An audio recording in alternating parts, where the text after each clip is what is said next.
നമ്മൾ വിശ്വാസ ജീവിതം എന്നാൽ എന്താണ് എന്നുള്ളതിന് ഉള്ള ഒരു പഠനമാണ് നടത്തിക്കൊണ്ടിരിക്കുന്നത്. വിശ്വാസം എന്നുള്ളതിന് ഒത്തിരി അർത്ഥവ്യതിയാനങ്ങൾ അന്ത്യകാലത്ത് സംഭവിച്ചിട്ടുണ്ട്. വിശ്വാസം എന്നുള്ള വാക്കും വളരെ അപൂർണമായിട്ടാണ് ഇന്ന് ഉപയോഗിക്കുന്നത്. ശരിക്കും പൂർണ്ണമായ അർത്ഥത്തിൽ അത് മനസ്സിലാക്കുക എന്നുള്ളത് ഏതൊരു വിശ്വാസിയെ സംബന്ധിച്ചും വളരെ പ്രധാനമാണ് എന്ന് ഞാൻ മനസ്സിലാക്കുന്നു. ദൈവികമായ വിശ്വാസം, ദൈവം നമുക്ക് ദാനം തരുന്ന രക്ഷാകരമായ വിശ്വാസം എന്താണ് എന്നും അതെങ്ങനെയാണ് നമ്മുടെ ഓരോ ഡെയിലി ലൈഫിൽ അത് പ്രാവർത്തികമാകുന്നത് എന്നുള്ളതും വളരെ പ്രധാനപ്പെട്ട കാര്യമാണ്. കാരണം പലപ്പോഴും വിശ്വാസ ജീവിതം എന്ന് പറയുന്നത് നമ്മൾ ഇരുന്ന് പ്രാർത്ഥിക്കുന്നു, ഓരോ വിഷയങ്ങൾ വെച്ച് പ്രാർത്ഥിക്കുന്നു, അത് നടക്കുമെന്ന് വിചാരിച്ചുകൊണ്ടിരിക്കുന്നു. അതിനാണ് ഈ വിശ്വാസ ജീവിതം എന്ന് പല ആൾക്കാരും പറയുന്നത്. മനുഷ്യരിൽ ആശ്രയിക്കാതെ ദൈവത്തിൽ ആശ്രയിക്കുന്നു. പക്ഷെ അതല്ല ശരിക്കും വിശ്വാസ ജീവിതം. വിശ്വാസ ജീവിതം എന്ന് പറയുന്നത് ഈ ലോകത്തിലെ എന്തിനെങ്കിലും നമുക്ക് കൊണ്ടുതരുന്നതല്ല.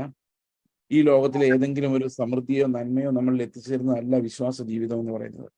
അതെല്ലാം ലോകത്തോടുള്ള സ്നേഹമാണ്, ലോകത്തോടുള്ള ഭയവും കൂടിയാണ്, എന്ത് സംഭവിക്കും എന്നുള്ള ആശങ്കയാണ്. അതുകൊണ്ടാണ് അങ്ങനെയൊക്കെ നമ്മൾ ഒത്തിരി ആ ഒരു സൈഡിലേക്ക് നമ്മൾ തിരിയാൻ കാരണം. ഇന്നലെ നമ്മൾ കണ്ടതുപോലെ ഉപജീവന ചിന്തകളാണ് ശരിയായ വിശ്വാസത്തിൽ നിന്ന്, രക്ഷാകരമായ വിശ്വാസത്തിൽ നിന്ന് നമ്മൾ എപ്പോഴും അകറ്റിക്കളയുന്നതെന്ന് നമുക്ക് മനസ്സിലാക്കാൻ സാധിക്കും. പ്രിയ സഹോദരങ്ങളെ, നമ്മൾ ആദ്യത്തെ ദിവസം വിശ്വാസം എന്താണെന്നും രണ്ടാമത്തെ ദിവസം നീതി എന്താണെന്നുമാണ് കണ്ടത്. ഇതിൽ നമ്മുടെ മുമ്പിൽ ഒരു വലിയൊരു ചോദ്യമുണ്ട്. നിങ്ങൾ ഏത് നീതിയിൽ ജീവിക്കാൻ ആഗ്രഹിക്കുന്നുള്ളതാണ് ആ ചോദ്യം. മനുഷ്യരാൽ അസാധ്യമായ ദൈവികമായ നീതിയാൽ വിശ്വാസത്തിൽ ജീവിക്കാനാണ് ആഗ്രഹിക്കുന്നത്. അത് നിങ്ങളെ കൊണ്ട് കഴിയുന്നതൊക്കെ ചെയ്ത് ദൈവത്തിന് മുമ്പിൽ നിങ്ങൾ സ്വയം നീതീകരിക്കപ്പെടും എന്ന വിശ്വാസത്തോടെ ജീവിക്കുകയാണ് നമ്മുടെ മുമ്പിലുള്ള ഉദ്ദേശം എന്നുള്ളതാണ്. ആദ്യത്തേത്, അതായത് ദൈവത്തിന്റെ നീതി ഒരിക്കലും മനുഷ്യന്റെ പ്രവൃത്തികളാലോ മനുഷ്യന്റെ ഇഷ്ടത്താലോ വരുന്നതല്ല. അത് നമ്മൾ അന്വേഷിച്ച് കണ്ടെത്തുന്ന ഒരു നിധി പോലെയാണ്. ദൈവരാജ്യം എന്ന് പറയുന്നത് നമ്മൾ അന്വേഷിച്ച് കണ്ടെത്തുന്ന ഒരു നീതിയാണ്. അതിനുവേണ്ടി നമ്മളെല്ലാം വിടേണ്ടി വരാം. അതാണ് പൗലോസ് ഫിലിപ്പി ലേഖനത്തിൽ പറയുന്നത്, ക്രിസ്തുവിന്റെ പരിജ്ഞാനത്തിന്റെ ശ്രേഷ്ഠ നിമിത്തം ഞാൻ സകലതും ഉപേക്ഷിച്ച് ചവറെന്ന് എണ്ണുന്നു.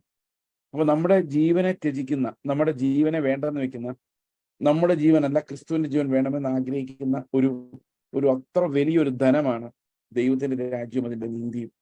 ആ ദൈവരാജ്യം, ദൈവം രാജാവായി ഭരിക്കുമ്പോൾ ഏത് നീതിയാണ് നടപ്പാകുന്നത്? ദൈവത്തിന്റെ നീതിയാണ്, അത് മനുഷ്യരുണ്ടാക്കുന്ന നീതിയല്ല.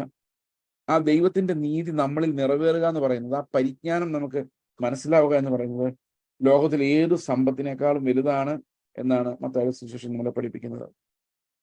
എങ്ങനെയാണ് ആ നീതിയിലേക്ക് നമുക്ക് പോകാൻ കഴിയുന്നത്? എന്താണ് നീതിയിലേക്ക് നയിക്കുന്ന വിശ്വാസം? നമ്മൾ ആദ്യ ദിവസം തന്നെ കണ്ടന്റ് ഓഫ് ഫെയ്ത്ത്, എന്താണ് നമ്മുടെ ആ വിശ്വാസത്തിന്റെ കണ്ടന്റ് എന്നുള്ള വിഷയം നമ്മൾ റോമാലേഖനം 4-ാം അധ്യായത്തിൽ നിന്ന് മനസ്സിലാക്കിയിരുന്നു. അവിടെ യേശുക്രിസ്തു മരിച്ചവരുടെ നിന്ന് പിതാവ് ഉയർപ്പിച്ചു, നമ്മുടെ നീതീകരണ നിമിത്തമായി ഉയർപ്പിച്ചു. അതുപോലെ അവൻ നമ്മുടെ അതിക്രമങ്ങൾ നിമിത്തം മരിച്ചു. ഈ രണ്ട് കാര്യങ്ങൾ ആണ് അവിടെ എംഫസൈസ് ചെയ്ത് പറഞ്ഞിരിക്കുന്നത്. റോമാലേഖനം 4-ാം അധ്യായത്തിന്റെ അവസാനത്തെ 3-4 വാക്യങ്ങൾ നമ്മൾ വായിച്ചതായിട്ട് നിങ്ങൾ ഒരുപക്ഷെ ഓർക്കുന്നുണ്ടാകും. നമ്മുടെ അതിക്രമങ്ങൾ നിമിത്തം മരണത്തിന് ഏൽപ്പിക്കപ്പെട്ടു, നമ്മുടെ നീതീകരണത്തിനായി ഉയർത്തെഴുന്നേറ്റുമിരിക്കുന്ന നമ്മുടെ കർത്താവായ യേശുക്രിസ്തുവിനെ മരിച്ചവരുടെ നിന്ന് ഉയർപ്പിച്ചവനിൽ വിശ്വസിക്കുന്നവർക്കും കണക്കിടുവാനുള്ളതാണ് അബ്രഹാമിന് അന്ന് കണക്കിട്ട നീതി. അതേ നീതി ഈ വിശ്വാസത്തിൽ ലഭിക്കും. എന്താണ് ആ വിശ്വാസം? നമ്മുടെ അതിക്രമങ്ങൾക്കായി മരണത്തിന് ഏൽപ്പിക്കപ്പെട്ടു, നമ്മുടെ പുനരുത്ഥാനത്തിനായി നീതീകരിക്കപ്പെടുകയും ചെയ്ത ക്രിസ്തു എന്നുള്ള വിശ്വാസമാണ്. ഈ വിശ്വാസം എങ്ങനെയാണ് നമുക്ക് നീതിയായി മാറുന്നത് എന്നുള്ളത് നമ്മൾ പരിശോധിക്കേണ്ട ഒരു കാര്യമാണ്. നീതീകരണത്തിന് വേണ്ടി എന്നവിടെ എഴുതിയിട്ടുണ്ട്. റോമാലേഖനം 10-ാം അധ്യായത്തിന്റെ 9-ാം വാക്യം നമ്മളൊന്ന് വായിച്ചിരുന്നു എന്നാണ് ഞാൻ ഓർക്കുന്നത്. അവിടെ പറയുന്നത്, യേശു ക്രിസ്തുവിനെ കർത്താവെന്ന് വായ കൊണ്ട് ഏറ്റു പറയുകയും അവനെ പിതാവ് മരിച്ചവരുടെ നിന്ന് ഉയർപ്പിച്ചു എന്ന് ഹൃദയം കൊണ്ട് വിശ്വസിക്കുകയും ചെയ്താൽ നിരക്ഷിക്കപ്പെടും. ഹൃദയം കൊണ്ട് യേശുക്രിസ്തുവിന്റെ പുനരുത്ഥാനത്തിൽ നമ്മൾ വിശ്വസിക്കണം. അടുത്ത വാക്യത്തിൽ പറയാണ്, ഹൃദയം കൊണ്ട് നീതിക്കായി വിശ്വസിക്കുകയും. അപ്പോൾ there is a connection between our resurrection and justification. ക്രിസ്തു ഉയർത്തെഴുന്നേറ്റപ്പോൾ നമ്മൾ നീതീകരിക്കപ്പെട്ടു, നമ്മൾ നീതിമാന്മാർ എന്ന് പ്രഖ്യാപിക്കപ്പെട്ടു. കാരണം നമുക്ക് വേണ്ടി യേശു കർത്താവ് അനുഷ്ഠിച്ച ആ യാഗം പിതാവ് സ്വീകരിച്ചതിന്റെ അടയാളമാണ് പുത്രനെ പിതാവ് എഴുന്നേൽപ്പിച്ചത്. അപ്പൊ എനിക്ക് വേണ്ടി യേശുക്രിസ്തു കഴിച്ച യാഗം സഫലമായെങ്കിൽ, പിതാവ് അത് അംഗീകരിച്ചെങ്കിൽ, അതിനർത്ഥം എന്നെയും പിതാവ് അംഗീകരിച്ചു എന്നുള്ളതാണ്. അപ്പോൾ പിതാവ് എന്നെ അംഗീകരിക്കുന്നു, പിതാവ് എന്നെ നീതിമാൻ എന്ന് വിളിക്കുന്നു. എൻ്റെ അകൃത്യങ്ങൾ യേശുക്രിസ്തുവിന്റെ രക്തത്താൽ കഴുകി ശുദ്ധമാക്കപ്പെടുന്നു. ഇതാണ് എൻ്റെ ജീവിതത്തിൽ എൻ്റെ നീതീകരണം എന്ന് പറയുന്നത്. അതായത് ഞാൻ ദൈവത്തിന്റെ നീതിയാൽ നീതീകരിക്കപ്പെടുന്നു, മനുഷ്യരുടെ നീതിയാലല്ല. God decides I am righteous. അത് ദൈവത്തിന്റെ ഒരു നീതിയാണ്. നമുക്കറിയാം, മനുഷ്യരും ദൈവവും തമ്മിലുള്ള ഏറ്റവും വലിയ കോൺഫ്ലിക്റ്റ് രണ്ട് രാജ്യങ്ങൾ തമ്മിലുള്ള കോൺഫ്ലിക്റ്റ് ആണ്. മനുഷ്യരുടെ രാജ്യവും ദൈവത്തിന്റെ രാജ്യവും. മനുഷ്യന്റെ രാജ്യത്തിലേക്ക് ദൈവത്തെ ഇറക്കിക്കൊണ്ടുവരുന്നതിനെയാണ് നമ്മൾ പലപ്പോഴും വിശ്വാസം എന്ന് പറയുന്നത്. നമ്മുടെ രാജ്യം വലുതാകണം, നമ്മൾ സമ്പന്നരായി മാറണം, അങ്ങോട്ട് ദൈവത്തെ ഇറക്കിക്കൊണ്ടുവന്ന് അത് പെട്ടെന്ന് സമ്പന്നരാകുക, അല്ലെങ്കിൽ പെട്ടെന്ന് കാര്യങ്ങൾ നടക്കും. Lord come to our problems, issues, അല്ലെ, നമ്മുടെ വിഷയങ്ങളുടെ നടുവിലേക്ക് വാ, എന്നിട്ട് ഞങ്ങളുടെ വിഷയങ്ങളൊക്കെ സെറ്റിൽ ചെയ്ത് ഞങ്ങൾ ശരിയാക്കി താ, ഞങ്ങൾക്ക് നല്ലൊരു രാജ്യം ഇവിടെ ഉണ്ടാക്കി താ, ഞങ്ങൾ അതിന്റെ രാജാവായി ഞങ്ങളുടെ ഇഷ്ടങ്ങളെല്ലാം നടത്തിത്താ. That means we are forcing the lord to come to our kingdom and to help our kingdom establish itself. ഞങ്ങളുടെ രാജ്യം നല്ല ധനമുള്ളതും സമൃദ്ധിയുള്ളതും മഹത്വമുള്ളതുമായി മാറാൻ ദൈവമേ നീ ഇറങ്ങി വന്ന് ഞങ്ങളെ സഹായിക്കണം. ഇതാണ് സാധാരണഗതിയിൽ നമ്മൾ വിശ്വാസ ജീവിതമായിട്ട് പോലും കാണുന്നത്.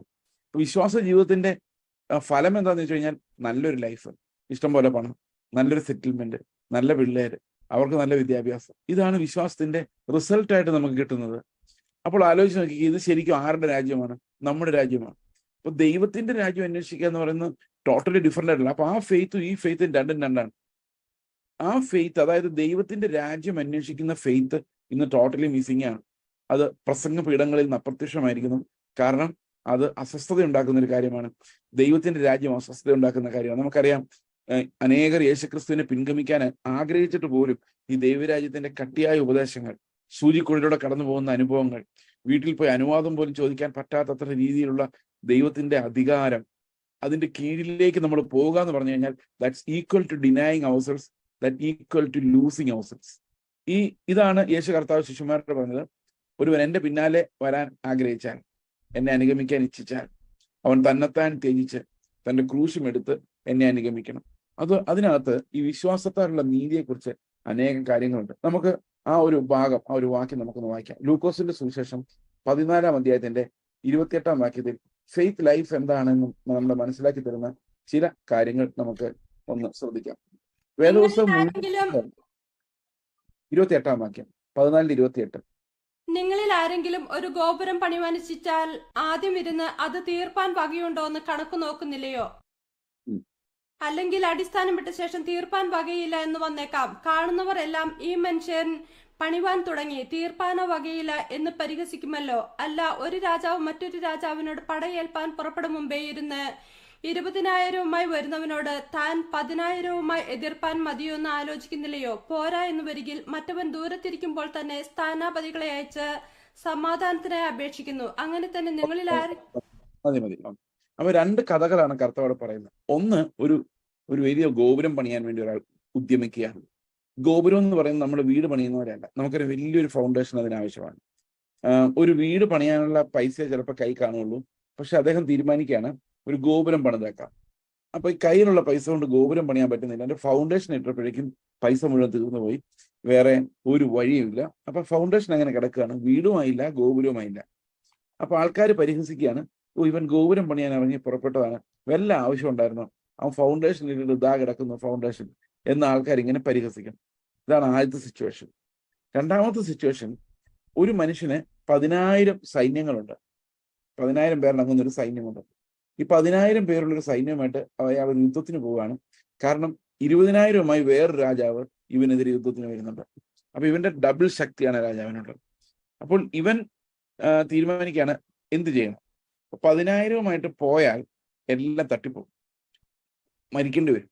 ഇനി അതല്ല, ഒരു സമാധാനത്തിന് വേണ്ടി അയച്ചു കഴിഞ്ഞാൽ അയാളുടെ ഇഷ്ടത്തിന് പോകേണ്ടി വരും. Either dye or compromise with your enemy. കാരണം ഇവിടെ 10,000 ഉള്ളൂ. അപ്പോൾ ഏതാണ് ബുദ്ധി എന്ന് ചോദിച്ചു കഴിഞ്ഞാൽ യുദ്ധം ചെയ്ത് നശിക്കുന്നതിനേക്കാളും കോംപ്രമൈസ് ചെയ്യുന്നതാണ് ബുദ്ധി എന്നാണ് അവർ ചിന്തിക്കുകയുള്ളൂ. ഈ രണ്ട് സാഹചര്യങ്ങളിലും ഒരു പ്രശ്നമുണ്ട്. ആ ഒരു ടാസ്കിനെ നേരിടാനുള്ള കപ്പാസിറ്റി നമുക്കില്ല. ആദ്യത്തേതിൽ ഗോപുരം പണിയാനുള്ള കപ്പാസിറ്റി ഇല്ല, രണ്ടാമത്തതിൽ യുദ്ധം ജയിക്കാനുള്ള കപ്പാസിറ്റി ഇല്ല. ആദ്യത്തേതിൽ ഫൗണ്ടേഷൻ ഇടാനുള്ള കപ്പാസിറ്റി ഉണ്ട്, രണ്ടാമത്തതിൽ 10,000 പേര് കയ്യിലുണ്ട്. അപ്പൊ കുറച്ച് അത്യാവശ്യം കപ്പാസിറ്റി ഉണ്ട്. കുറച്ച് വെച്ചോണ്ടാണ് നമ്മൾ എന്ത് ചെയ്യുന്നത്, വലിയ പണി ചെയ്യാൻ പോകുന്നത്. ഓക്കെ, അപ്പോൾ നമ്മൾ എന്ത് ചെയ്യും?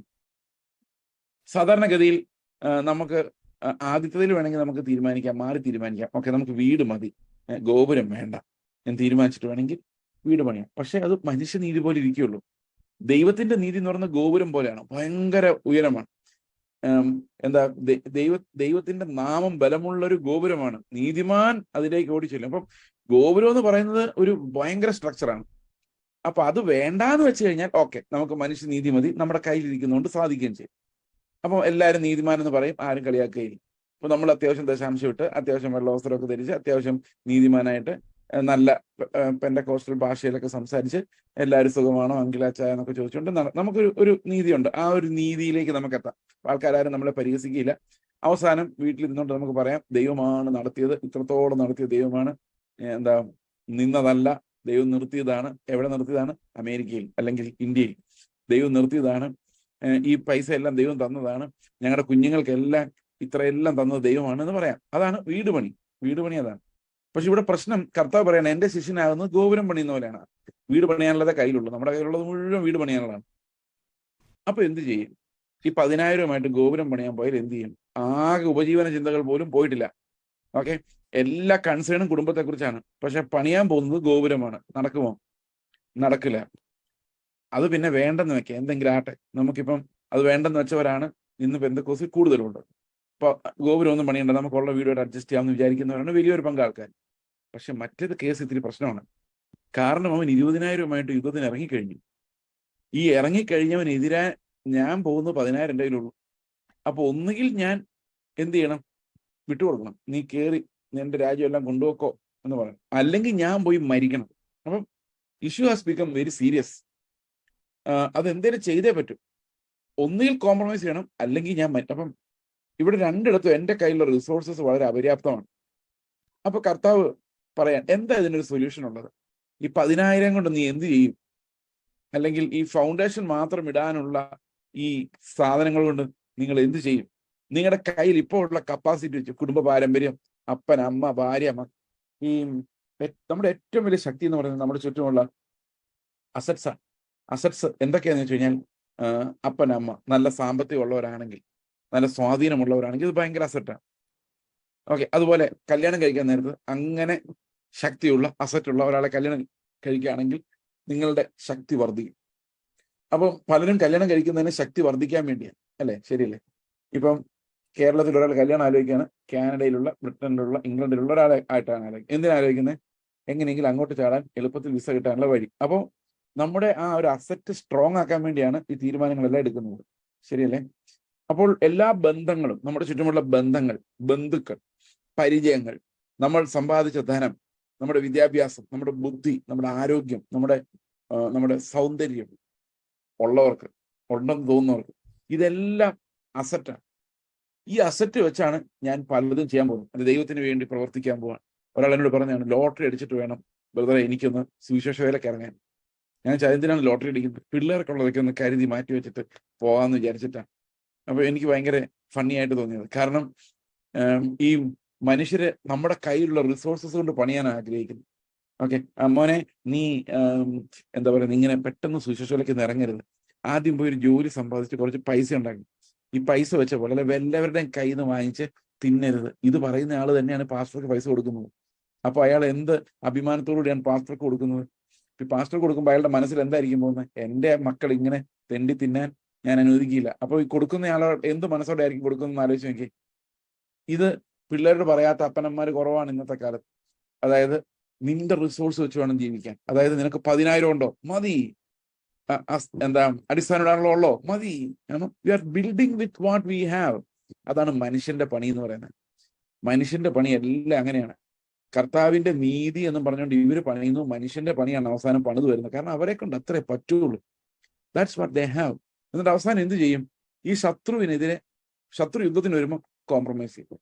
നിങ്ങൾ ഇന്ന് കാണുന്ന വലിയൊരു പങ്ക് കുടുംബങ്ങളിലും ഈ കോംപ്രമൈസ് കാണുന്നു. ശത്രു 2 ഇരട്ടി ശക്തിയോടെ വന്നു കഴിയുമ്പോൾ കോംപ്രമൈസ് ചെയ്യും. ഇങ്ങനെ കോംപ്രമൈസ് ചെയ്ത് അവസാനം കർത്താവിന്റെ ശിഷ്യനാകാൻ സാധിക്കാതെ വരും. അപ്പൊ കർത്താവ് പറയാണ്, അടുത്ത വാക്യത്തിൽ പറയാണ്, നിങ്ങൾക്ക് ആകെ ഒരു വഴിയേ ഉള്ളൂ. എന്താണ് ആ വഴി എന്നറിയാമോ? അടുത്ത വാക്യം, അങ്ങനെ തന്നെ നിങ്ങളിൽ ആരെങ്കിലും തനിക്കുള്ളതൊക്കെയും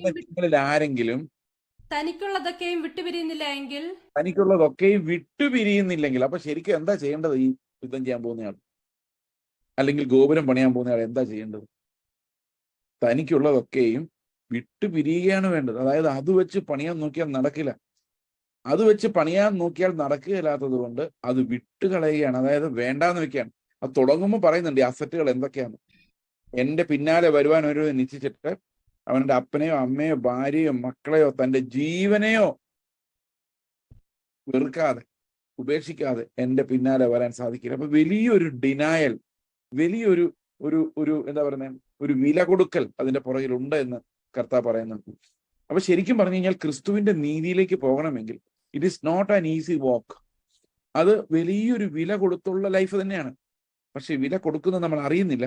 കാരണം നമ്മുടെ പ്രവൃത്തിയല്ല, നമ്മൾ ചെയ്യുന്ന പണിയുമല്ല. അതൊരു ഭയങ്കര മിറക്കിളാണ്. ഈ രക്ഷയുടെ മിറക്കിൾ എന്ന് പറയുന്നത് നമ്മൾ എത്ര, ഞാൻ ഈ കഴിഞ്ഞ ദിവസം പറഞ്ഞപ്പോഴും പറഞ്ഞു, ഇത് ആർക്കും മനസ്സിലാകാത്ത ഒരു പ്രസംഗമാണ്. നിങ്ങളോടും പറഞ്ഞതാണ് എനിക്ക് തോന്നുന്നു. ആർക്കും മനസ്സിലാകാത്തൊരു പ്രസംഗം. എങ്ങനെയാണ് ഈ സൂചിക്കുഴയിലൂടെ നമ്മൾ കടന്നു പോകുന്നത്? നമ്മുടെ അസറ്റുകൾ വെച്ചുള്ള പണി നിർത്തുക എന്നുള്ളതാണ്. അതായത് നമ്മുടെ ബുദ്ധി വെച്ചും നമ്മുടെ തന്ത്രങ്ങൾ വെച്ചും ഒന്നും ഇങ്ങോട്ട് കടക്കാനേ സാധിക്കില്ല. കാരണം that's like an eye of a needle. ദൈവരാജ്യത്തിലേക്കുള്ള വഴി എന്ന് പറയുന്നത് ഒരു ഇടുക്ക് വഴിയാണ്. ആ വാതിൽ ക്രിസ്തുവാണ്, വഴിയും ക്രിസ്തുവാണ്. ക്രിസ്തുവിനേക്കാൾ തടിച്ച ഒന്നും, ക്രിസ്തുവിനേക്കാൾ ഇല്ലാതിരുന്ന ഒരു റിസോഴ്സ് കൊണ്ടും നമുക്ക് അതിനകത്ത് പ്രവേശിക്കാൻ സാധിക്കില്ല. It's A divinely enabled door. അതായത് ദൈവത്തിന് മാത്രം നമ്മുടെ അകത്തേക്ക് പ്രവേശിപ്പിക്കാൻ സാധിക്കുള്ളൂ. അത് ഫെയ്ത്തിലൂടെ അല്ലാതെ നമുക്ക് അതിനകത്ത് കടക്കാനേ സാധിക്കില്ല. It's not possible for any human being. അപ്പൊ അങ്ങനെ ഒരു ഡൊമൈനെയാണ് നമ്മൾ ദൈവത്തിന്റെ രാജ്യം എന്ന് പറയുന്നത്. അപ്പൊ ദൈവത്തിന്റെ രാജ്യത്തിലെ റിസോഴ്സസ് മുഴുവൻ ദൈവത്തിന്റെയാണ്. ഓക്കെ, നമ്മുടെ റിസോഴ്സ് കൊണ്ട് ദൈവരാജ്യത്തിന്റെ പണി നടക്കുകയില്ല.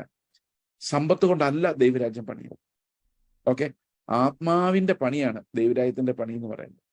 അപ്പോൾ നിങ്ങൾ വിചാരിക്കുമായിരിക്കും, മനസ്സിൽ ചിന്തിക്കുമായിരിക്കും, സമ്പത്തില്ലാതെ എങ്ങനെയാ പാസ്റ്ററെ ചോദിക്കുമായിരിക്കും. ഞാൻ അതിനുള്ള മറുപടി എല്ലാം ഈ വിശ്വാസ ജീവിതം എന്താണെന്ന് നമ്മൾ മനസ്സിലാക്കി വരുമ്പോൾ അതെല്ലാം നമുക്ക് മനസ്സിലാവും. ഈ സമ്പത്തിന്റെ സ്ഥാനം എന്താണ്, അതെങ്ങനെയാണ് വരുന്നത് പോകുന്നത്, ഓക്കെ, അതിന് നമ്മുടെ ജീവിതത്തിലുള്ള ഇമ്പോർട്ടൻസ് എന്താണ്, ഈ കാര്യങ്ങളൊക്കെ നമുക്ക് പതുക്കെ പതുക്കെ മനസ്സിലാക്കാൻ ശ്രമിക്കാം എന്ന് ഞാൻ വിചാരിക്കുന്നു. ഓക്കെ, അപ്പോൾ എങ്ങനെയാണ് നമുക്ക് സ്വയം ത്യജിക്കാൻ പറ്റുന്നത്? ഞാൻ നിങ്ങളോട് പറഞ്ഞു, ഇത് മനുഷ്യനെ കൊണ്ട് നടക്കില്ല. ഇത് പല ആൾക്കാരും പ്രസംഗിക്കാൻ പറയാറുണ്ട്, നിങ്ങൾ തന്നെ താൻ ത്യജിക്കണം എന്ന് പറയാറുണ്ട്. പക്ഷെ അത് പറഞ്ഞു കഴിഞ്ഞാൽ ഈ പറയുന്ന ആൾക്ക് ത്യജിക്കാനൊന്നും പറ്റുന്നില്ല. അതിന്റെ ഏറ്റവും വലിയ ലക്ഷണം എന്താണെന്ന് വെച്ച് കഴിഞ്ഞാൽ, കഴിഞ്ഞ ദിവസം ഒരു പാസ്റ്റർ പറഞ്ഞാണ്, നിങ്ങൾക്ക് മാത്രമേ എൻ്റെ വില അറിയാത്തതുള്ളൂ, ഞാൻ ആരാണെന്ന് നിങ്ങൾക്ക് അറിയാം. അതെന്താ, തന്നെത്താൻ ത്യജിക്കാൻ പറ്റുന്നുണ്ടോ? ഇല്ല. തന്നെത്താൻ ത്യജിക്കാൻ പറ്റുന്നുണ്ടോ എന്ന് അറിയണമെങ്കിൽ ഒത്തിരി പുച്ഛത്തോടെ നിങ്ങളൊന്ന് സംസാരിച്ചാൽ മതി. ഓ ചെയ്സോ, അവന്റെ പ്രസംഗം എന്തിനു കൊള്ളാം എന്ന് പറഞ്ഞാൽ അപ്പൊ എനിക്കറിയാം എൻ്റെ ഉള്ളിൽ കത്തി വരുന്ന ഒരു സാധനം ഉണ്ടല്ലോ, അവന്മാര് പറഞ്ഞു കേട്ടോ എന്ന്. അത് ഞാൻ എന്നെ ത്യജിച്ചിട്ടില്ല എന്നുള്ളതിന്റെ ഒരു എക്സാമ്പിൾ. എന്നെ ഞാൻ ഉപേക്ഷിച്ചിട്ടില്ല, ഞാൻ എന്നെ പൊതിഞ്ഞു വെച്ച് സംരക്ഷിച്ച് കൊണ്ടു നടക്കാമെന്ന് എൻ്റെ അർത്ഥം. എന്നെ വിട്ടുകളഞ്ഞാൽ നിങ്ങൾ എന്ത് പറഞ്ഞാലും എനിക്ക് ഒരു പ്രശ്നവുമില്ല. കാരണം ഞാൻ അതിൽ നിന്ന് രക്ഷപ്പെട്ടു. അത് എന്താന്ന് വെച്ചാൽ ഞാനെന്ന് പറയുന്ന സാധനത്തെ ഞാൻ വിട്ടുകളഞ്ഞു. ത്യജിക്കുക ഇത് എളുപ്പമല്ല, ഇത് ഒരു മനുഷ്യനെ കൊണ്ട് സാധിക്കില്ല. നമ്മൾ അഹങ്കാരത്തെ വിട്ടുകളഞ്ഞു. ഓക്കെ, ഞാൻ എന്ന ഭാവത്തെ വിട്ടുകളഞ്ഞു. അവസാനം എന്താ സംഭവിക്കുന്നറിയോ? അഹങ്കാരം ഇല്ല എന്നുള്ളതിന്റെ അഹങ്കാരമായിരിക്കും എൻ്റെ അഹങ്കാരം. അതായത് ഒട്ടും അഹങ്കാരമില്ലാത്ത ആളാണ് ഞാൻ. അതാണ് എൻ്റെ ഏറ്റവും വലിയ അഹങ്കാരം. എന്നെ പോലെ എളിമയുള്ള ആരുമില്ല എന്നുള്ളതിന്റെ അഹങ്കാരമായിട്ട് മാറുകയാണ്. അതായത് ഈ മനുഷ്യന്റെ പ്രവൃത്തി കൊണ്ട് എന്ത് പണിതാലും അത് അവന് തന്നെ അഹങ്കാരവും അവന്റെ സ്വയത്തെ വർദ്ധിപ്പിക്കുന്നതും ദൈവരാജ്യത്തിലേക്ക് കയറാൻ പറ്റാത്ത വണ്ണം അവനെ തടയുന്നതുമായിട്ടാണ് മാറുന്നത്. Human righteousness always prevents man from entering to the kingdom of God. അതൊരു ഭയങ്കര മിസ്റ്ററിയാണ്. ഇപ്പൊ ഒരാള് ഞാനും കൂടെ വഴക്കുണ്ടാക്കി തല്ലി എന്ന് വിചാരിച്ചു. എന്നെ അവൻ തല്ലി, എന്നെ അവനാണ് തല്ലിയത്. അപ്പൊ ഇങ്ങനെ ഞാൻ തല്ല് കൊണ്ടവനാണ്. അപ്പൊ എൻ്റെ ബുദ്ധി പ്രവർത്തിച്ചിട്ട് ഞാൻ വിചാരിക്കുകയാണ് തല്ല് കൊണ്ട രീതിയിൽ തന്നെ ഇരിക്കാം, അതിനാണ് ഡിമാൻഡ്. കാരണം ആൾക്കാരെല്ലാം പറയും, ഓ എന്നാലും ആ മനുഷ്യന് തല്ല് തല്ലിയിട്ട് പോലും ആ ചേസ് പാസ്റ്റർ ഒന്ന് തിരിച്ചു പോലും തല്ലിയില്ല, എന്ത് നല്ല ദൈവപുരുഷനായിരിക്കും, അതുകൊണ്ടല്ലേ തിരിച്ചൊന്ന് തല്ല് പോലും ചെയ്യാൻ. അത് ഞാൻ എൻജോയ് ചെയ്തോണ്ടിരിക്കുക. നന്നായി തിരിച്ചല്ലാതെ ഇരുന്നത്, അടിച്ചു പോയേനെ. ഏതായാലും അന്നേരത്തേനും പുള്ളി മാറിയത് കൊണ്ട് അവൻ രക്ഷപ്പെട്ടു, ഞാനും രക്ഷപ്പെട്ടു. ഇങ്ങനെ ഞാൻ തല്ല് കൊണ്ടവനും അയാൾ തല്ലിയവനുമാണ്. ആരാണ് ഇതിൽ നല്ലവൻ? മനുഷ്യർ നോക്കിക്കഴിഞ്ഞാൽ ഞാൻ തന്നെയാണ് നല്ലത്. കാരണം ഞാൻ തിരിച്ചു തല്ലിയില്ലല്ലോ, പിടിച്ചു നിന്നല്ലോ, ക്ഷമ കാണിച്ചല്ലോ. പക്ഷെ അപ്പോഴാണ് പാസ്റ്റർ ഒന്ന് പ്രസംഗിക്കുന്നത്, നിങ്ങൾ മാനസാന്തരപ്പെടണം. അപ്പൊ ഞാൻ ചിന്തിക്കരുത്, അവനെ കുറിച്ചാണ് പറഞ്ഞത്. അവനാണ് അടിച്ചത്, ഞാനല്ല. ഞാൻ തിരിച്ചടിക്കാതെ നിന്നവനാണ്. അപ്പൊ ആരാ മാനസാന്തരപ്പെടേണ്ടത്? അവൻ അടിച്ചവൻ. ഞാൻ ആരാണ്? ഞാൻ ഒരു നീതിപ്രവൃത്തി ചെയ്തു കഴിഞ്ഞപ്പോഴേക്കും എനിക്ക് മാനസാന്തരം ആവശ്യമില്ലാത്ത ഒരാളായിട്ട് ഞാൻ മാറി. ഒന്ന് ആലോചിച്ചെങ്കിൽ, നമ്മൾ നന്നാകാൻ ചെയ്യുന്ന പ്രവൃത്തികളാണ് പക്ഷെ അത് നമുക്ക് മാനസാന്തരം പോലും ആവശ്യമില്ലാത്ത ആളായിട്ട് നമ്മളെ മാറ്റുകയാണ്. ഇതാണ് ഹ്യൂമൻ റൈച്ചസ്നെസ് ചെയ്യുന്നത്. ഇതാണ് കർത്താവിന്റെ സുവിശേഷം ആർക്കും ദഹിക്കാൻ പറ്റാതെ പോയതിന്റെ കാരണം അതാണ്. Because all those good works that they were doing made them so self righteous and hard hearted. അവർക്ക് മാനസാന്തരത്തിന്റെ ആവശ്യം പോലും തോന്നുന്നില്ലായിരുന്നു. ഇന്ന് സ്വയത്തിൽ ചെയ്യുന്ന ഓരോ സൽപ്രവൃത്തികളും, നിങ്ങൾ ഏതെങ്കിലും മിഷനെ സഹായിക്കുകയോ അല്ലെങ്കിൽ ഏതെങ്കിലും പാവപ്പെട്ടവരെ സഹായിക്കുകയോ ഒക്കെ ചെയ്തു കഴിഞ്ഞാൽ ഇത് നിങ്ങൾ വിചാരിക്കുമോ ഞാൻ വലിയ നന്മയാണല്ലോ ചെയ്തതെന്ന്. പിന്നെ നിങ്ങളെ മാനസാന്തരപ്പെടുത്താൻ പാസ്റ്റർ അല്ല ആര് വിചാരിച്ചാലും നടക്കുകയില്ല. കാരണം നിങ്ങളെപ്പോലെ ആരും ഇല്ല എന്ന് നിങ്ങളുടെ മൈൻഡിൽ ഇരുന്നുകൊണ്ട് നിങ്ങളോട് ആരെങ്കിലും ഒക്കെ പറയും. ഓക്കെ, ഇത് വലിയൊരു പ്രശ്നമാണ്. അപ്പൊ എങ്ങനെയാണ് ഈ തന്നെത്താൻ തിരിക്കുന്നത്? ആ 10,000 സൈന്യത്തിൽ ഒരെണ്ണത്തിനെ ഉപയോഗിച്ചാൽ നിങ്ങൾക്ക് തന്നെത്താൻ തിരിക്കാൻ പറ്റിയില്ല. പറ്റുമോ? മനസ്സിലാവുന്നുണ്ടോ ഞാൻ പറയുന്നത്? അതുപോലെ നിങ്ങളുടെ കയ്യിലുള്ള റിസോഴ്സ് വെച്ച് എന്ത് ചെയ്താലും, ചില ആൾക്കാർ ഇങ്ങനെ പറഞ്ഞിട്ടുണ്ട്, ഞാൻ ആരുടെയും പൈസ വാങ്ങിച്ചിട്ടല്ല ശുശ്രൂഷിക്കുന്നത്, എന്റെ സ്വന്തം അധ്വാനിച്ചുണ്ടാക്കിയ പണം കൊണ്ടാണ്. ഞാൻ നിങ്ങളെ കേട്ടിട്ടുണ്ടോ ഇത്? അതിലും ഭേദം പുള്ളി എങ്ങും ഇറങ്ങാതെ അവിടെ ഇരിക്കുന്നതാണ്. കാരണം ഇപ്പൊ അദ്ദേഹം സ്വയനീതിയുടെ ഒരു ആശാനായിട്ട് മാറി. അതിലും ഭേദം പുള്ളി എവിടെന്നെങ്കിലും പൈസ ചോദിച്ചു വാങ്ങിക്കുന്നതായിരുന്നു. അതും വൃത്തികേടാണെങ്കിലും ഇതിനേക്കാളും ഭേദമായിരുന്നു. കാരണം നാളെ ഒന്ന് മാനസാന്തരപ്പെടാനുള്ള ഒരു വഴിയെങ്കിലും ഉണ്ടായിരുന്നു. ഇതിപ്പോ അതുപോലും. അപ്പോൾ ശരിക്കും മനുഷ്യൻ പ്രയത്നിക്കുമ്പോൾ ഇത് മണ്ണിനകത്ത് വീണ്ടും വീണ്ടും പൊതഞ്ഞു പോകുന്നത് പോലെ വീണ്ടും വീണ്ടും നമ്മൾ മണ്ണിലേക്ക് പൊതഞ്ഞു പോകും, അല്ലാതെ നമ്മൾ നന്നാവുകയില്ല എന്നുള്ളതാണ് ഈ പഠനങ്ങളുടെ യഥാർത്ഥത്തിലുള്ള ഉത്തരം. നിങ്ങൾക്ക് ഇത് മനസ്സിലായി കാണുമെന്നാണ് വിചാരിക്കുന്നത്. ഇതങ്ങനെ എളുപ്പത്തിൽ മനസ്സിലാകുന്നത് എനിക്ക് തന്നെ ഇപ്പം മനസ്സിലായാലും കുറെ കഴിയുമ്പോൾ ഞാൻ മറന്നു പോകുന്ന ടൈപ്പ് ഒരു മെസ്സേജാണിത്. ഓക്കെ, കാരണം നമ്മൾ സ്വാഭാവികമായിട്ട് ചിന്തിക്കുന്ന നല്ല പ്രവൃത്തിക്ക് നയതമാനാകും, നല്ലത് പ്രവൃത്തിക്ക്, നല്ല പ്രവൃത്തിക്ക് എന്നാണ് നമ്മുടെ ഉള്ളിൽ വരുന്നത്. അപ്പൊ എന്തുകൊണ്ട് പ്രവൃത്തിക്ക്? നമ്മുടെ കയ്യിലുള്ള 10,000 കൊണ്ട് പ്രവൃത്തിക്ക്, നമ്മുടെ കയ്യിലുള്ള കുഞ്ഞു നന്മകളുണ്ടല്ലോ അതൊക്കെ കൊണ്ട് പ്രവർത്തിച്ച് വിശുദ്ധനാകുക. ഇത് എപ്പോഴും നമ്മൾ കേട്ടോണ്ടിരിക്കും. നമ്മുടെ ഉള്ളിൽ നിന്നുള്ള മനസാക്ഷിയുടെ ശബ്ദം ഇത് തന്നെ പറയുന്നത്. മനസാക്ഷിയുടെ ശബ്ദവും പറയുന്നത് ഇത്. അപ്പൊ ആത്മാവ് പറയുന്നത് കേൾക്കണമെങ്കിൽ ഈ മനസാക്ഷിയുടെ ശബ്ദത്തോട് പോലും നമ്മൾ മരിക്കേണ്ടി വരും. It's not easy. ഇത് പിടികിട്ടാനും പ്രയാസമാണ്. എന്നോട് പലരും പറഞ്ഞു എനിക്കൊന്ന് മനസ്സിലാക്കി കിട്ടിയാൽ കൊള്ളാമെന്നുണ്ടായിരുന്നു, കിട്ടുന്നില്ല. എത്ര കേട്ടിട്ടും. കാരണം ഇറ്റ്സ് ഡിഫിക്കൽട്ട്. ദൈവത്തിന്റെ ആത്മാവിന് മാത്രമേ നമുക്ക് അത്ര ആഴമുള്ളൊരു പാപബോധം തരാനും നമ്മുടെ നിസ്സഹായാവസ്ഥ കാണിച്ചു തരാനും ക്രിസ്തുവിനല്ലാതെ വേറെ ആർക്കും നമ്മളെ രക്ഷിക്കാൻ സാധിക്കില്ല എന്ന് നമ്മുടെ ഹൃദയത്തിനകത്ത് ബോധ്യം വരുത്താനും ദൈവത്തിന്റെ ആത്മാവിനല്ലാതെ ആർക്കും സാധിക്കില്ല. ഒരു മനുഷ്യനും അത് സാധിക്കില്ല. അപ്പൊ എങ്ങനെയാണ് നമുക്ക് ഈ സെൽഫിനെ ഡിനൈ ചെയ്യാൻ പറ്റുന്നത്? എങ്ങനെയാണ് നമുക്ക് തന്നെത്താൻ ത്യജിക്കാൻ പറ്റുന്നത്? തന്നെത്താൻ ത്യജിക്കുക എന്നുള്ളൊരു ഹ്യൂജ് ബേർഡൻ എൻ്റെ ഉള്ളിൽ കിടക്കുകയാണ്. ഞാൻ അതുകൊണ്ടാണ് പൗലോസ് പറഞ്ഞ് സ്വത്തെല്ലാം വിറ്റ് ദരിദ്രർക്ക് കൊടുത്തു, കിഡ്നി ഊരി ആർക്ക് കൊടുത്തു, ഹാർട്ട് വേറൊരാൾക്ക് കൊടുത്തു, ഓക്കെ, ലിവർ ട്രാൻസ്പ്ലാന്റേഷൻ അതിനും കൊടുത്തു, കണ്ണും കൊടുത്തു, എല്ലാം കൊടുത്തു. പക്ഷെ എന്ത് ചെയ്യാന്? ഇതെല്ലാം കൂടെ കഴിഞ്ഞപ്പോഴേക്കും എനിക്ക് ജീവൻ ഉണ്ടാവില്ല, ഞാൻ ചത്തുപോയി കാണും. ഇനി അഥവാ ഒരിത്തിരി ജീവൻ ഉണ്ടെങ്കിൽ ഇത്രയും ദാനം ചെയ്തു എന്നുള്ള ആ ഒരു അഹങ്കാരം അല്ലാതെ വേറെ ഒന്നും വരാൻ പോകുന്നില്ല. ഇതാണ് മനുഷ്യന്റെ പ്രശ്നം. Whatever he attempts with his resources it only complicates the things. അത് കർത്താവുമായിട്ടുള്ള അകലം കൂട്ടുകയാണ് ചെയ്തത്. ഓക്കെ, പണ്ട് മാഡം ഗെയ്മൺ എന്ന് പറഞ്ഞ ഒരു ഭക്തിയായ ഒരു സ്ത്രീ ഉണ്ടായിരുന്നു. വളരെ വർഷങ്ങൾക്ക് മുമ്പ് ജീവിച്ചിരുന്ന ആളുടെ ഒരു മിസ്റ്റിക്കാണ്. കർത്താവുമായിട്ട്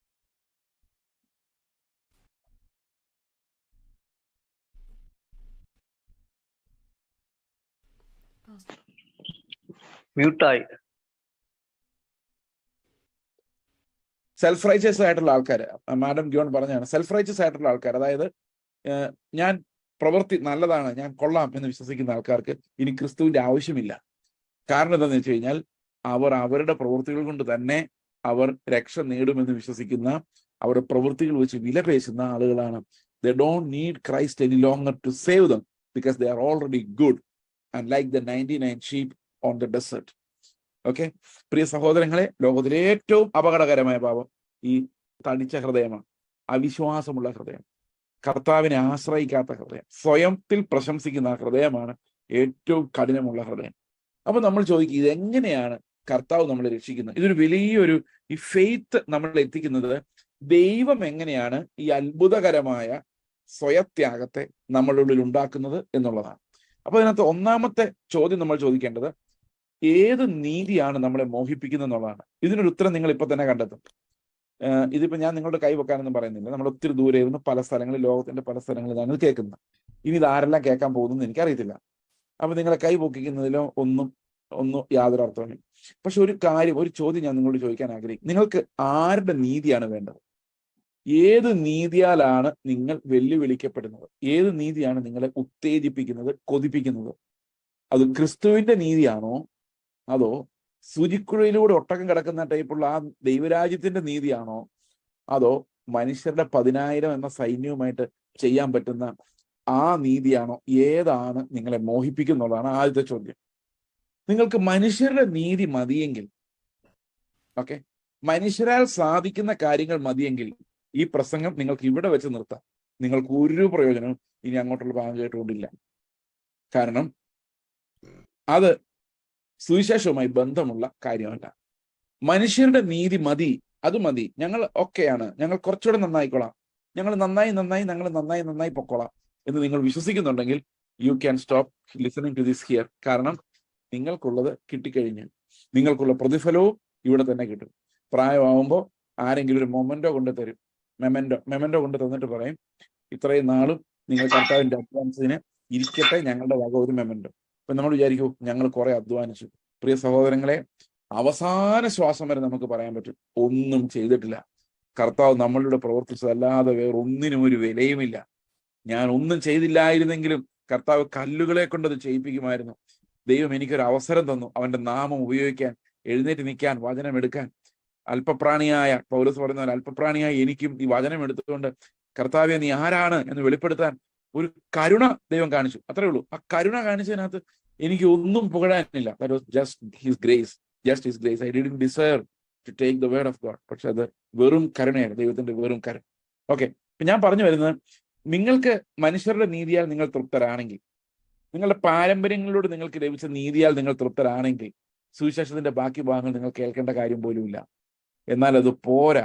ക്രിസ്തുവിനെ നേടണമെന്നാണ് നിങ്ങളുടെ ആഗ്രഹമെങ്കിൽ, ക്രിസ്തുവിനെ ധരിക്കണമെന്നാണ് നിങ്ങളുടെ ആഗ്രഹമെങ്കിൽ, ഈ മനുഷ്യരെ കൊണ്ട് അസാധ്യമായ ദൈവത്തിന് മാത്രം പണിയാൻ പറ്റുന്ന ആ ഗോപുരത്തിലാണ് നിങ്ങളുടെ ശ്രദ്ധയെങ്കിൽ, നിങ്ങൾ 10,000 വരുമ്പോൾ 20,000 എതിരെ വരുന്ന ആ ശത്രുവിനെ ദൈവത്തിന്റെ അധികാരത്തോടെ ജയിക്കണമെന്നാണ് നിങ്ങളുടെ ആഗ്രഹമെങ്കിൽ മാത്രമേ ഈ വിശ്വാസ ജീവിതം എന്താണ് എന്ന് കേട്ടിട്ട് പ്രയോജനമുള്ളൂ.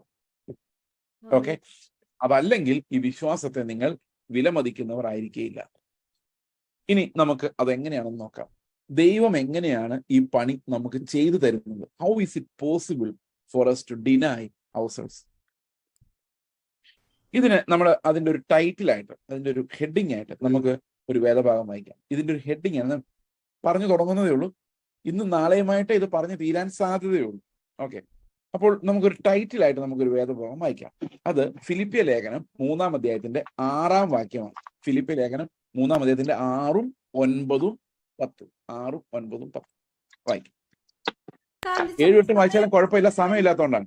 ന്യായപ്രമാണത്തിലെ നീതി സംബന്ധിച്ച അനന്യൻ ഞാൻ ക്രിസ്തുവിനെ നേടേണ്ടതിനും ന്യായപ്രമാണത്തിൽ നിന്നുള്ള എന്റെ സ്വന്തം നീതിയല്ല, ക്രിസ്തുവിലുള്ള വിശ്വാസം മൂലം ദൈവം വിശ്വസിക്കുന്നവർക്ക് നൽകുന്ന നീതിയെ തന്നെ ലഭിച്ച് അവനിൽ ഇരിക്കേണ്ടതിനും അവന്റെ മരണത്തോട് അനുരൂപപ്പെട്ടിട്ട് അവനെയും അവന്റെ പുനരുത്ഥാനത്തിന്റെ ശക്തിയെയും അവന്റെ കഷ്ടാനുഭവങ്ങളുടെ കൂട്ടായ്മയും അനുഭവിച്ചറിയേണ്ടതിനും ഇങ്ങനെ വല്ലവിധനെയും മരിച്ചവരുടെ നിന്നുള്ള പുനരുത്ഥാനം പ്രാപിക്കണമെന്ന് വെച്ചും ഞാൻ അവന്റെ നിമിത്തം എല്ലാം ഉപേക്ഷിച്ച് ചവറെന്നെണ്ണുന്നു.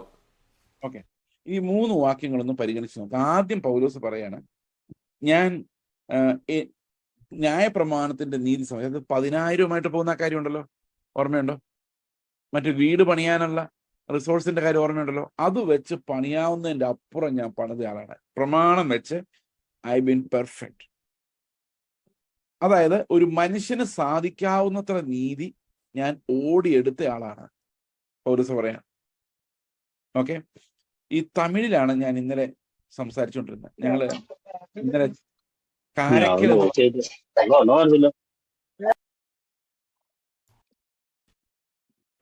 കാരക്കൽ എന്ന് പറയുന്ന സ്ഥലത്തായിരുന്നു കഴിഞ്ഞ 2-3 ദിവസമായിട്ട് ഞങ്ങൾ ഉണ്ടായിരുന്നത്.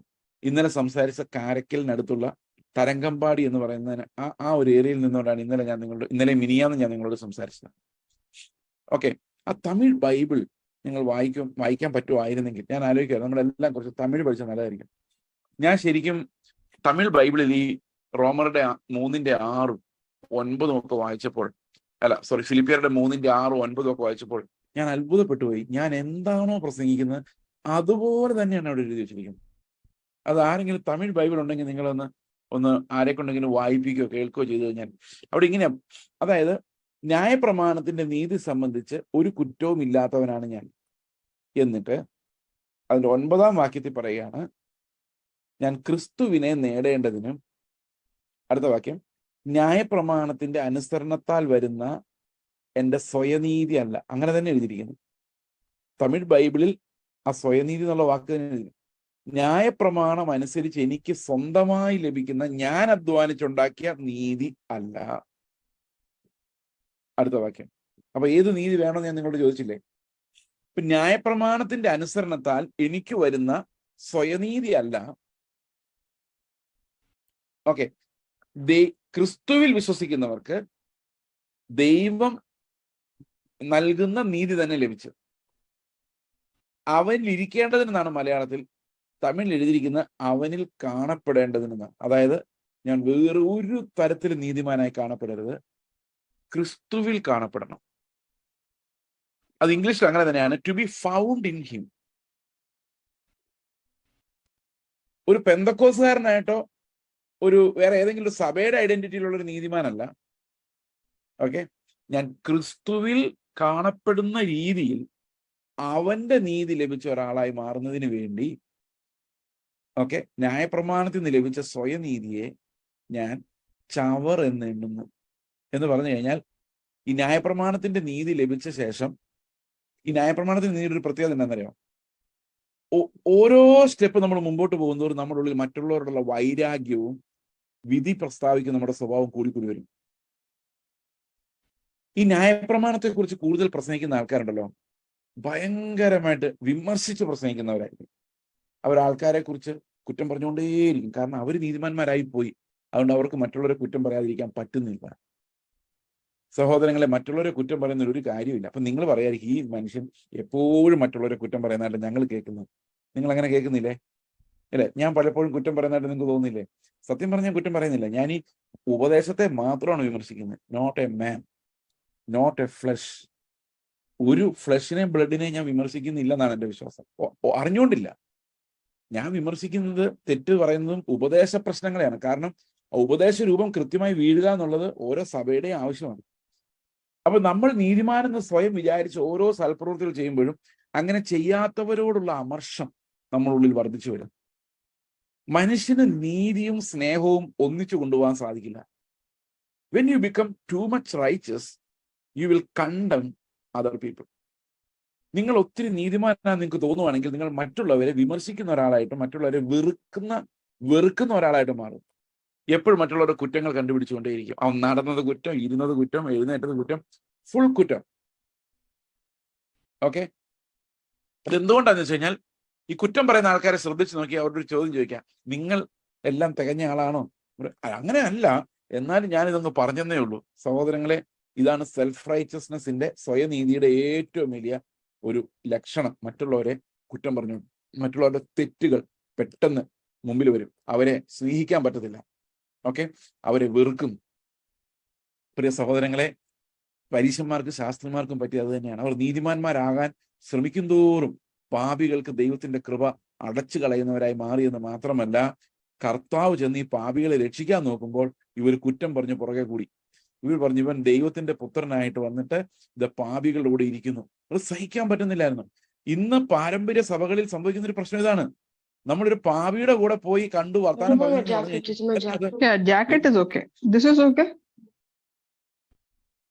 ഇത് വലിയൊരു വിഷയമായിട്ട് വരികയാണ്. ഓക്കെ, അതായത് നമ്മുടെ സഭയിൽ എവിടെയാണ് ചുങ്കക്കാരും പാപികളും പ്രോസ്റ്റിറ്റ്യൂട്ട്സും ഒക്കെ വരുന്നത്? ആരും വരികയില്ല. അതൊക്കെ പണ്ട്. ഇതിപ്പോ നീതിമാന്മാരുടെ ഒരു ക്ലബ്ബായിട്ട്, നല്ല മനുഷ്യരുടെ ഒരു ക്ലബ്ബായിട്ട് മാറി. കാരണം ഈ പരീശന്മാർ വർദ്ധിക്കും തോറും മറ്റുള്ളവർക്ക് അങ്ങോട്ട് കടന്നു ചെല്ലാൻ പറ്റാത്തൊരു കോട്ട അവരവരുടെ സ്വയനീതി കൊണ്ട് കെട്ടിയുണ്ടാക്കും. ക്രിസ്തുവിന്റെ സുവിശേഷം എങ്ങോട്ടും പോവുകയില്ല. ഓക്കെ, അപ്പോൾ ഇവിടെ പറയുന്ന ഒരു കാര്യം, ക്രിസ്തുവിനെ നേടേണ്ടതിന്, പൗലോസ് പറയാണ്, ക്രിസ്തുവിനെ നേടേണ്ടതിനും ന്യായപ്രമാണത്തിൽ നിന്ന് വരുന്ന എൻ്റെ സ്വയനീതി അല്ല. അങ്ങനെ തന്നെയാണ് തമിഴ് ബൈബിൾ എഴുതി. ഭയങ്കര the self righteousness, my own righteousness that comes from the obedience to the law. അത് വേണ്ട. അതെനിക്ക് ചവറ് പോലെയാണ് തോന്നുന്നത്.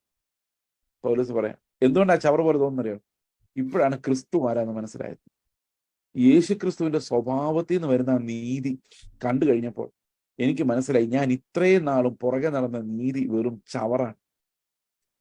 എന്നിട്ട് അടുത്തത്, ഈ ക്രിസ്തുവിനെ നേടാൻ വേണ്ടി ഞാൻ എന്ത് ചെയ്യണം? ക്രിസ്തുവിനെ നേടാൻ വേണ്ടി ഞാൻ എന്ത് ചെയ്യുന്നു വെച്ച് കഴിഞ്ഞാൽ, ഞാൻ ക്രിസ്തുവിനെ നേടേണ്ടതിനും ന്യായപ്രമാണത്തിൽ നിന്നുള്ള എൻ്റെ സ്വന്തം നീതിയല്ല, എൻ്റെ സ്വയനീതിയല്ല, ക്രിസ്തുവിൽ വിശ്വസിക്കുന്നവർക്ക് ദൈവം നൽകുന്ന നീതി തന്നെ ലഭിച്ച് അവനിൽ കാണപ്പെടേണ്ടതിനും, അടുത്തെന്താ പറഞ്ഞിരിക്കുന്നറിയോ?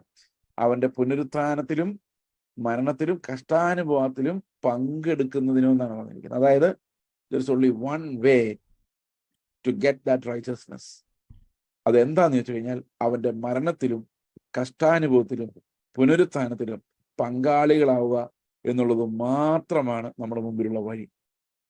വേറൊരു വഴിയില്ല. Not human works. It is dying with the Lord. അവന്റെ കൂടെ മരിക്കുന്നതാണ്, അവന്റെ കൂടെ പുനരുത്ഥാനം പ്രാപിക്കുന്നതാണ്. അതെങ്ങനെ സാധിക്കും? How is that possible to die with him? How is it possible to be resurrected with him? ഇവിടെയാണ് ഫെയ്ത്ത് എങ്ങനെയാണ് നമ്മളിൽ വർക്ക് ചെയ്യുന്നതിന്റെ അടിസ്ഥാന ബാലപാഠങ്ങൾ നമ്മൾ പഠിക്കുന്നത്. നമുക്ക് ഒന്ന് ശ്രദ്ധിച്ചു നോക്കാം. യേശുവിന്റെ മരണത്തിൽ നമുക്ക് എങ്ങനെ പങ്കാളിയാകാൻ സാധിക്കും? നമുക്ക് എന്താണ് അതിനകത്ത് റോൾ ഉള്ളത്? അപ്പോൾ ദൈവത്തിന്റെ നീതി നമുക്ക് ലഭിക്കണമെങ്കിൽ, ക്രിസ്തുവിന്റെ നീതി നമുക്ക് ലഭിക്കണമെങ്കിൽ, നമ്മളെ തന്നെ ത്യജിക്കണമെങ്കിൽ, നമ്മളെ തന്നെ വിട്ടുകളയണമെങ്കിൽ, നമ്മുടെ സെൽഫ് തകർന്നു പോകണമെങ്കിൽ, നമ്മുടെ സ്വയനീതിയുടെ ബാബേൽ ഗോപുരങ്ങൾ ഇടിഞ്ഞു പോകണമെങ്കിൽ, നമ്മൾ കെട്ടി ഉയർത്തിയ എരിഹോ മതിലുകൾ താഴെ വീഴണമെങ്കിൽ, നമുക്ക് കർത്താവ് വെച്ചിരിക്കുന്ന ആ ഒരു ഇടുക്ക് വഴിയിലൂടെ പ്രവേശിക്കാൻ സാധിക്കണം. അതിനുള്ള ഏക വഴി എന്ന് പറയുന്നത് നമ്മൾ ക്രിസ്തുവിൽ അവന്റെ മരണത്തിനും പുനരുത്ഥാനത്തിനും പങ്കാളിയാവുക എന്നുള്ളതാണ്. പ്രിയ സഹോദരങ്ങളെ, ക്രിസ്തീയ ജീവിതത്തിന്റെ ഏറ്റവും പ്രധാനപ്പെട്ട തത്വം അതാണ്. Christ died, I died with him.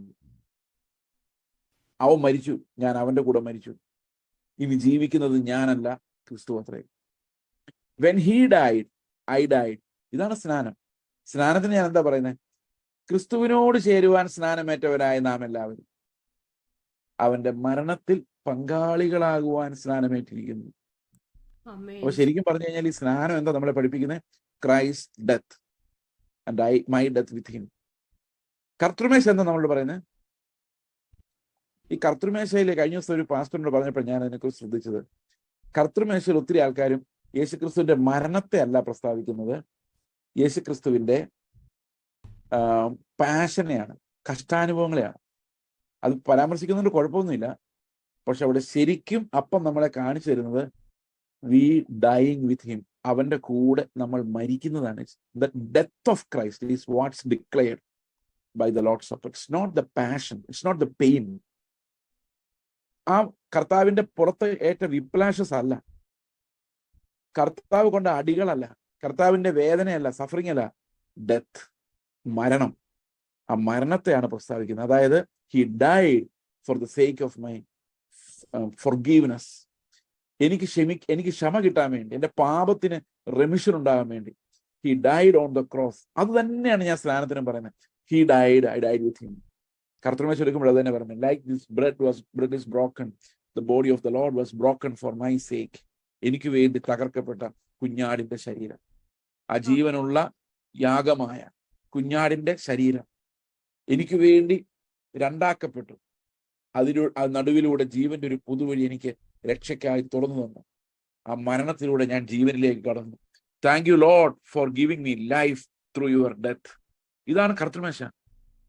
അപ്പൊ നുറുക്കുമ്പോൾ നമ്മൾ പറയുന്ന ആ ബ്രെഡ് പോലെ നുറുങ്ങിയ കർത്താവിന്റെ ശരീരം, കണ്ടാൽ ഷേപ്പ് ഇല്ലാത്ത പോലെ ആയ കർത്താവിന്റെ ശരീരം, എല്ലാവരും പിച്ചിപ്പറിച്ചെടുത്ത് കഴിയുമ്പോൾ ഷേപ്പ് ഇല്ലാതിരിക്കുന്ന ബ്രെഡ് പോലെ ആയ കർത്താവിന്റെ ശരീരം, അവന്റെ മരണത്തിലൂടെ നമുക്ക് ജീവൻ ലഭിച്ചിരിക്കുന്നു. അത് മാത്രമല്ല, നമ്മുടെ ലൈഫിൽ ഓരോ ശ്വാസവും യേശുവിന്റെ മരണത്തെ പ്രസ്താവിക്കുന്നതാണ്. ക്രിസ്ത്യൻ ലൈഫ് എന്ന് പറയുന്നത് ഒരു ബ്രീത്തിങ് പോലെയാണ്. Breath out my life and breath in the life of Christ. എന്നെ ത്യജിക്കുന്നത്, എന്നെ വിട്ടുകളയുന്നതുമാണ് ആ breathing out. I died, that's the breathing out.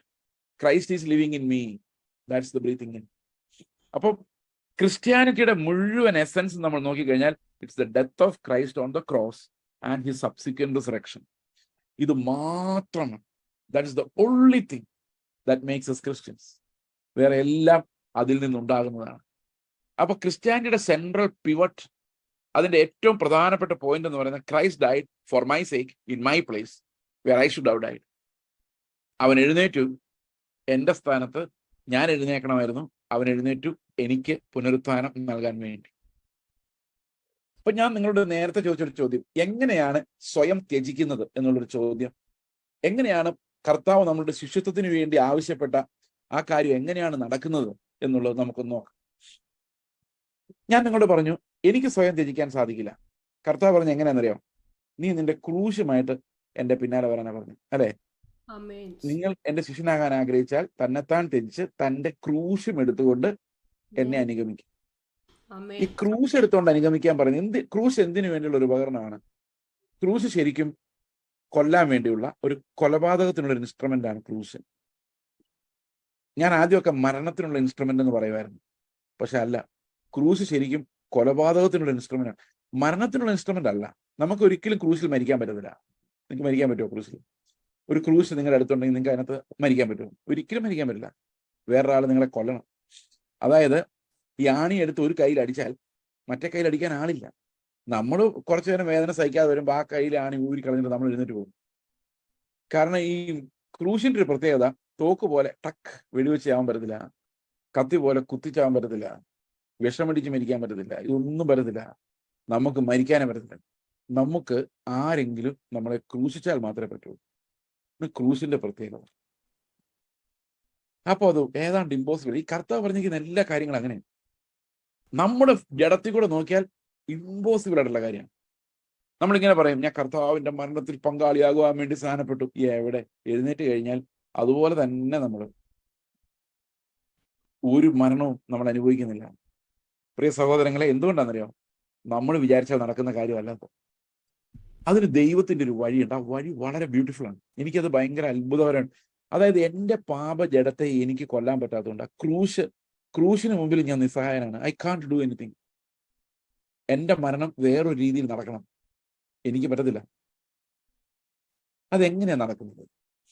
സത്യം പറഞ്ഞാൽ ഞാൻ മരിക്കുന്നില്ലല്ലോ. ഞാൻ ഇവിടെ ഇരിപ്പുണ്ടല്ലോ, നിങ്ങളോട് സംസാരിക്കുന്നുണ്ട്. ഇപ്പോഴിവിടെ നിങ്ങളോട് സംസാരിക്കുന്നുണ്ട്. ഞാൻ എന്നെ തന്നെ ത്യജിച്ചു നിങ്ങൾക്ക് പറയാൻ പറ്റുമോ? പറയാൻ പറ്റിയില്ല. കാരണം കുറെയൊക്കെ ചിലപ്പോൾ എന്തെങ്കിലുമൊക്കെ ചെയ്തെന്ന് തോന്നി കാണുമായിരിക്കാം. പക്ഷെ അതുകൊണ്ടൊന്നും ഞാനെന്ന് പറയുന്ന സാധനം ത്യജിച്ചായിട്ട് നിങ്ങൾക്ക് തോന്നുന്നുണ്ടോ? എനിക്ക് തോന്നുന്നില്ല. എനിക്ക് തന്നെ തോന്നുന്നില്ല. പിന്നെ എങ്ങനെയാണ് ഇത് നടപ്പാകുന്നത്? ഇവിടെ എന്നെ കേൾക്കുന്ന അനേക സഹോദരങ്ങളുണ്ട്. നിങ്ങൾ തന്നെത്താൻ ത്യജിച്ചിട്ടുണ്ടോ? ഒന്ന് ആലോചിച്ചെങ്കിൽ, ഒരു നിമിഷം ഒന്ന് ആലോചിച്ചെങ്കിൽ നമുക്ക് മനസ്സിലായി എവിടെ ആഗ്രഹമൊക്കെ ഉണ്ട്. പക്ഷെ അതങ്ങനെ അങ്ങ് പോകുന്ന ഒരു സാധനമല്ല ഈ ഫ്ലഷ് എന്ന് പറയുന്നത്, ഈ ജഡമെന്ന് പറയുന്നത്, സ്വയജീവിതം എന്ന് പറയുന്നത്, സ്വയനീതി എന്ന് പറയുന്നത്, സ്വയം നല്ലവനെന്ന് വിചാരിക്കുന്നു. അതങ്ങനെ പെട്ടെന്ന് പോകുന്ന സാധനമൊന്നുമല്ല. പിന്നെ എന്താ ചെയ്യുന്നത്? ഈ റോമാലേഖനം 6:3 പറയുന്നത്, ക്രിസ്തുവിനോട് ചേരുവാൻ സ്നാനമേറ്റവരായ നാം എല്ലാവരും അവന്റെ മരണത്തിൽ പങ്കാളികളാവാൻ സ്നാനമേറ്റിരിക്കുന്ന നാം അറിയുന്നത്. അപ്പൊ മരണത്തിൽ ഒരു പങ്കാളിത്തം നമുക്കുണ്ട്. അതെങ്ങനെയാണ് ആ പങ്കാളിത്തം ലഭിച്ചതെന്ന് ചോദിച്ചു കഴിഞ്ഞാൽ 6-ാം വാക്യത്തിൽ പറയുന്നത് എങ്ങനെയാണ്? നാം ഇനി പാപത്തിന് അകപ്പെടാതെ വണ്ണം പാപ ശരീരത്തിന് നീക്കം വരേണ്ടതിന്. അപ്പോൾ നമ്മുടെ പാപ ശരീരം നമ്മളെ വീണ്ടും വീണ്ടും പാപം ചെയ്യിപ്പിച്ചുകൊണ്ടിരിക്കുകയായിരുന്നത് കൊണ്ട് പാപ ശരീരത്തിന് നീക്കം വരേണ്ടതിന് നമ്മുടെ പഴയ മനുഷ്യൻ അവനോട് കൂടെ ക്രൂശിക്കപ്പെട്ടു എന്ന് നാം അറിയും. അപ്പൊ ശരിക്കും പറഞ്ഞു കഴിഞ്ഞാൽ നമ്മൾ പോയി ക്രൂശിൽ കയറുകയല്ല ചെയ്യുന്നത്. പിന്നെ എന്താണ്? ക്രിസ്തുവിന്റെ കൂടെ നമ്മൾ ക്രൂശിക്കപ്പെട്ടു എന്ന് നാം അറിയുന്നു. It's done. അത് വിശ്വസിക്കാൻ പറ്റുന്നുണ്ടോ? It is already done. ഇപ്പൊ ചില ആൾക്കാർ പറയും ഓരോ ദിവസവും നിങ്ങൾ ക്രൂശിക്കണം ക്രൂശിക്കണം ക്രൂശിക്കണം. എങ്ങനെ ക്രൂശിക്കാനാണ്? ബൈബിൾ പറയുന്നു ഇറ്റ് ഈസ് ഡൺ. അവനോടൊപ്പം നിങ്ങൾ ക്രൂശിക്കപ്പെട്ടു. It is done. 7-ാം വാക്യം, അങ്ങനെ മരിച്ചവൻ ഡൺ, പാപത്തിൽ നിന്ന് മോചനം പ്രാപിച്ചിരിക്കുന്നു. അപ്പൊ നമ്മളൊന്നും ചെയ്യണ്ട. എന്താ കാരണം? It is done. ഇനി വേറൊരു കാര്യം നോക്കാം. 2 കൊരിന്ത്യർ ലേഖനം 5:14, ക്രിസ്തുവിന്റെ സ്നേഹം ഞങ്ങളെ നിർബന്ധിക്കുന്നു, ഒരുവൻ എല്ലാവർക്കും വേണ്ടി മരിച്ചിരിക്കെ എല്ലാവരും മരിച്ചു. ഡൺ. ഇനി അപ്പൊ ഒരു വലിയ പ്രശ്നമുണ്ട് കേട്ടോ. ഈ ഡൺ എന്ന് ഞാൻ പറയുന്നുണ്ടെങ്കിലും നമ്മളെ നോക്കുമ്പോൾ നമ്മൾ ചത്തതായിട്ട് നമുക്ക് തോന്നുന്നില്ല. അതാണ് എന്റെ പ്രശ്നം. അതാണ് ഇവിടുത്തെ പ്രശ്നം. ഓക്കെ, നമുക്ക് ആ പ്രശ്നം എങ്ങനെ പരിഹരിക്കാമെന്നും കൂടെ നോക്കണമല്ലോ. ഓക്കെ, റോമാലേഖനം 7:4 പറയുന്നു, നാം ക്രിസ്തുവിന്റെ ശരീരം മുഖാന്തരം നാം ന്യായപ്രമാണ സംബന്ധമായി മരിച്ചു. It is done.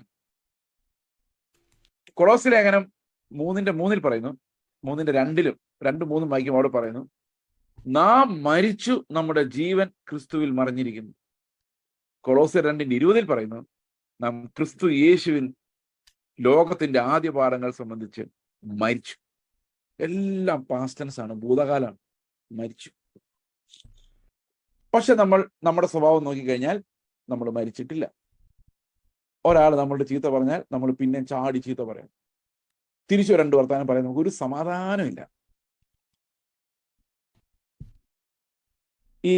അതെന്തുകൊണ്ടാണ്? നമ്മൾ മരിക്കാത്തതുകൊണ്ടാണ്.